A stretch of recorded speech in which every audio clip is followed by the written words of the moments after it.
So hello and welcome back to the channel. Welcome to another Assetto Corsa Competizione video. We're here in the Aston Martin, as you can see, these beautiful seats. But we're here in the Aston Martin Vantage 2019 car here at Kyalami. Now, I spent a number of hours here last night racing a number of guys from across the pond over in America.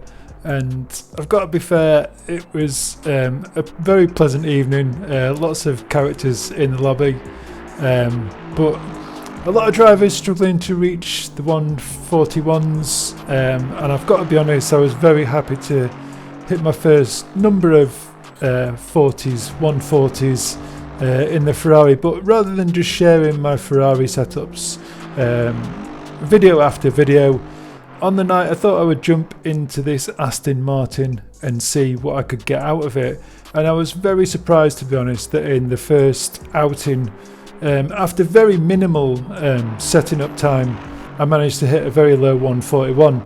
So here in this session I've lowered the temperature, as everyone does, to get those amazing lap times, and we are into the 140s finally with this setup. Whether I actually punch one of those out during this video is another matter, but let's just look over the setup, think about a few differences that the Aston has over the Ferrari, and let's get on with the setup.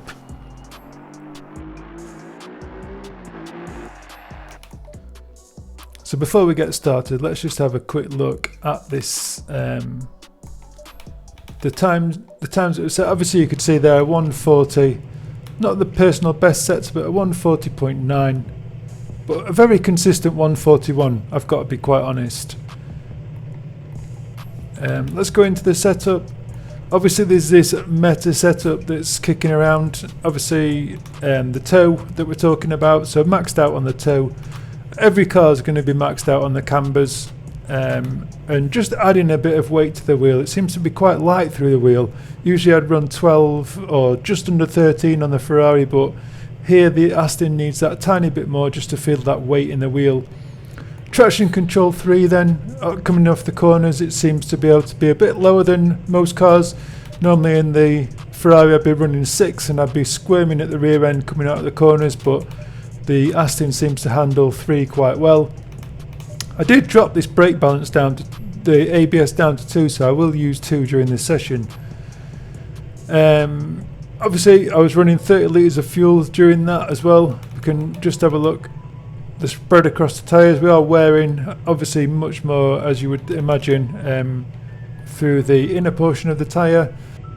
Brake balance, again, something that I moved a little bit more forward.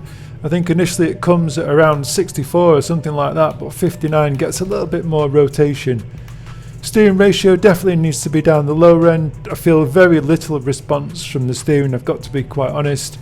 Having to really lower the anti-roll bar at the front to kind of reduce the understeer really. Trying to introduce a little bit more wheel rate at the rear. As much as we're losing grip, the more we start to harden the suspension. But just helps rotate the car a little bit better. If you do suffer with too much rotation under braking, I would suggest that you start to increase this figure, but I like that little last minute rotation, but sometimes it can catch you out if you're too aggressive on the brake pedal in the Aston and you come into first gear too early. Very high in the rev range, it does start to rotate the car far too much, so really be aware of the rev range when dropping into first gear. It's a very short first gear. Again, I felt very little response. As much as we're using this meta setup, maxing out the rebound and fast rebound, just to increase a little bit more response through the front of the car, I've just tightened things up a little bit at the front. Again, the car does suffer with a tiny bit of understeer. You could raise this, but at the detriment of rear grip. I think it's already very much on the edge of rear grip, so do so at your peril, but it will give you a little bit more rotation by just lifting that rear ride height. We haven't got a front splitter to play with, so I'm not bothered with that. Yeah, let's take her for a spin. Beautiful sounding car. One thing I will just mention, the view settings that I use for this car. A lot of people ask, especially regarding the field of view. I've got a 32-inch monitor and I sit 70 centimeters away and I use field of view 40. And field of view 40 is what's outside of the windscreen, not what's inside the car. Try not to get the two things mixed up. I'd certainly mess around with these and get yourself a seating position. Obviously I sit with my wheel very much in front of me, and I do just try and spread out the dashboard as if I see it visually from my own eye line. So that's just one thing to think about when you're looking at adjusting your height, the distance within the cockpit. The field of view changes what's outside of the cockpit, so if you're using a bigger monitor, this will need to be very much different because you'll have a much wider field of view. But just a quick note there, but let's take this thing for a spin.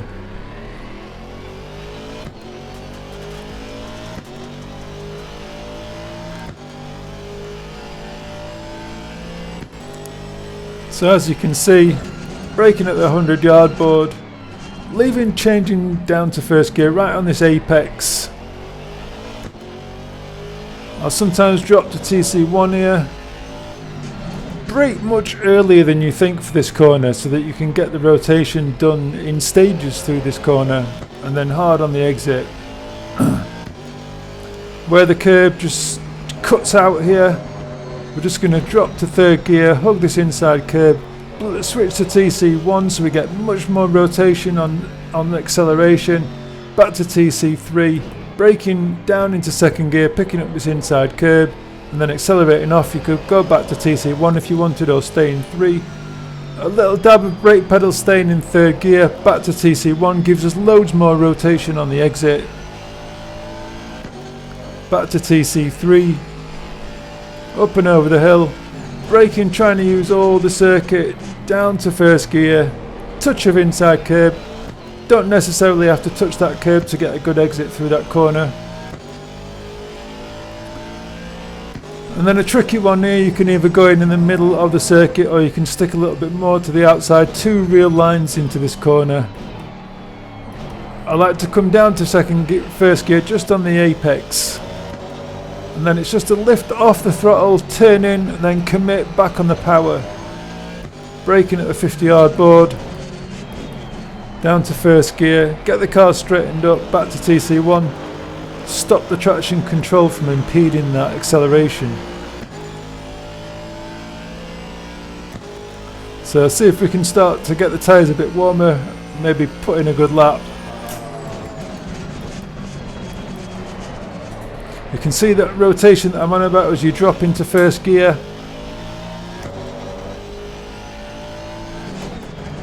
So a long way early on the braking for that corner.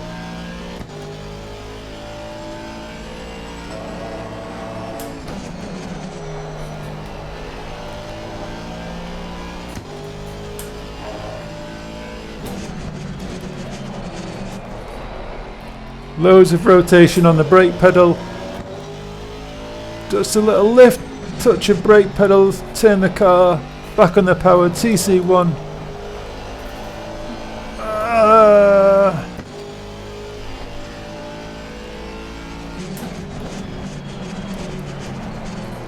Late change down into first gear.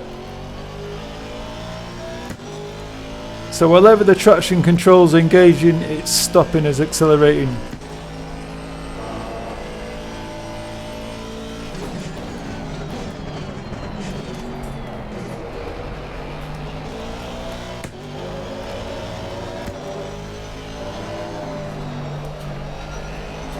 Oh, all that curb.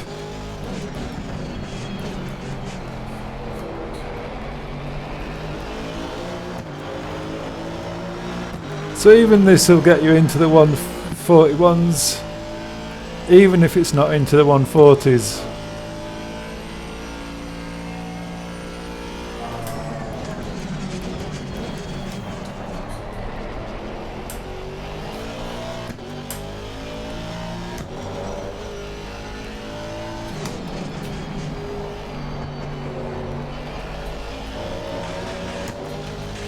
Using all that circuit.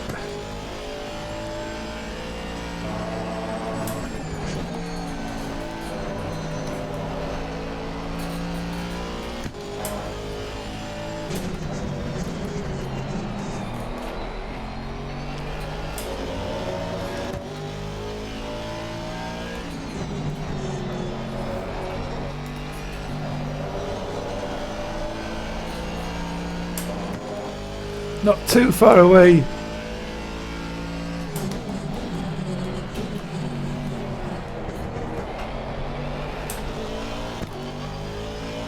Obviously, I had a much better run through there during my fastest lap.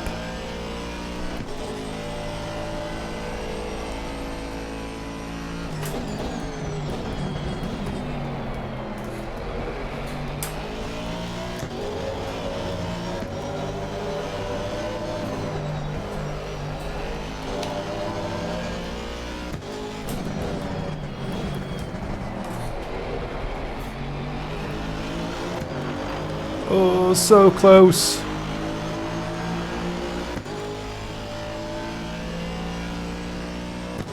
Do one more lap.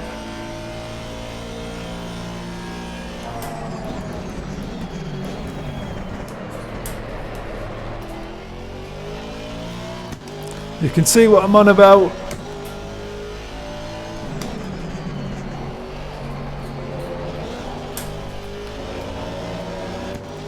Cutting that corner so much.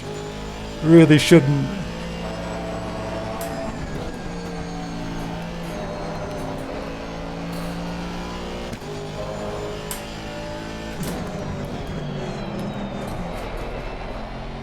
All out of shape. Just trying to push too hard.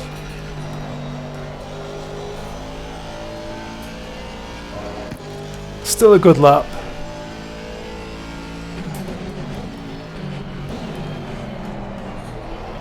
Just have to be really careful with that first gear, dropping down into first. If you do it too early, it really does unsettle the rear of the car.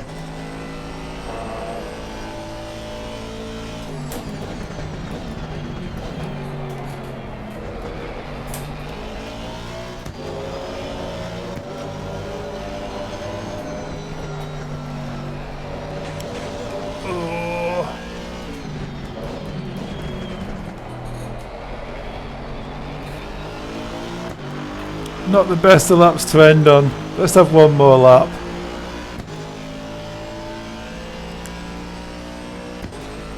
Hopefully it turns into a good one.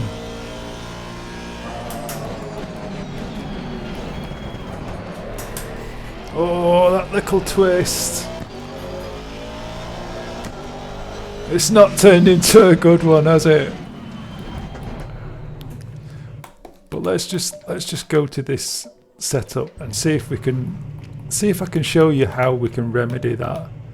Let's just increase that. It's a fair bit of an increase as well, but it's just going to lock those rear wheels and stop them from having that freedom to rotate on their own and give the car more rotation as soon as I'm off the power. Fingers crossed this actually resolves it.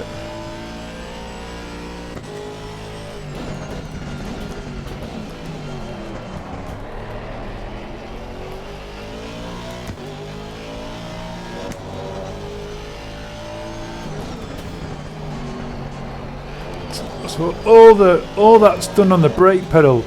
I'm just really rolling around there, touching the brake pedal, bringing the nose in.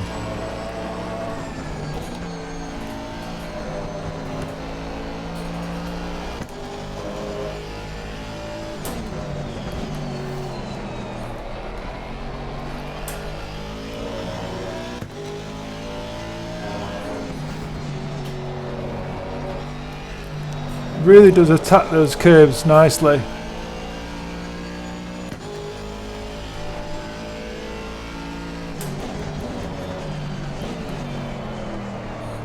Like I said, not a short shift down to first gear. Just allow that rev range to drop into a good window.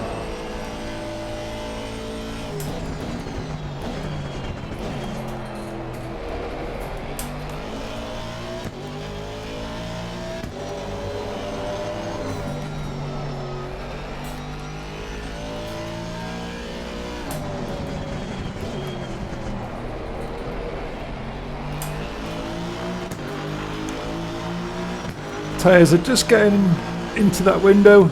Pity we can't really see the tyre temperatures.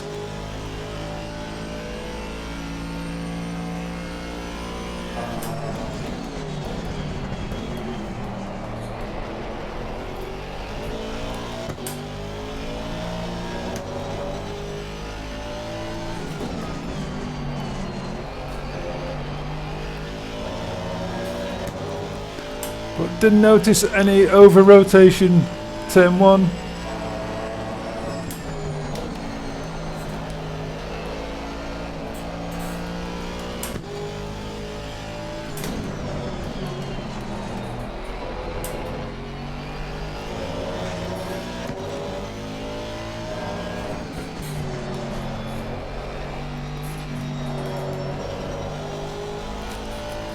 Not the best line through there, and it's visible on the exit.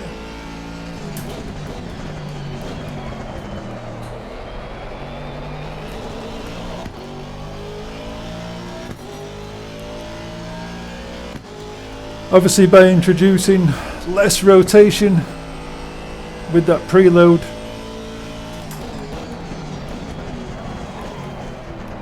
it is going to impact, hugely impact on that corner.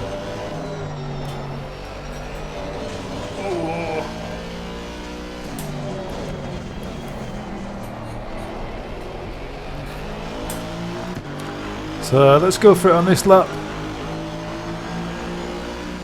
Tyres should be warm enough.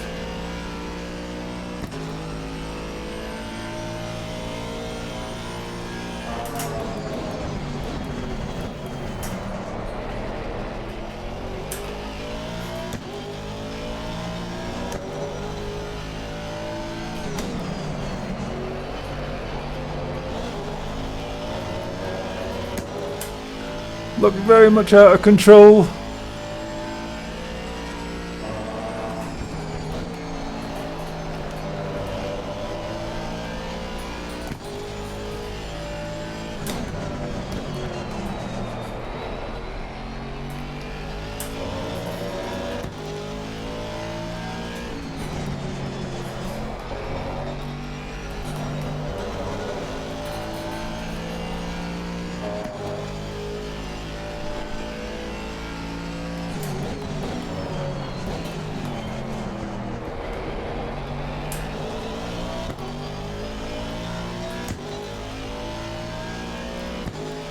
Coming together though.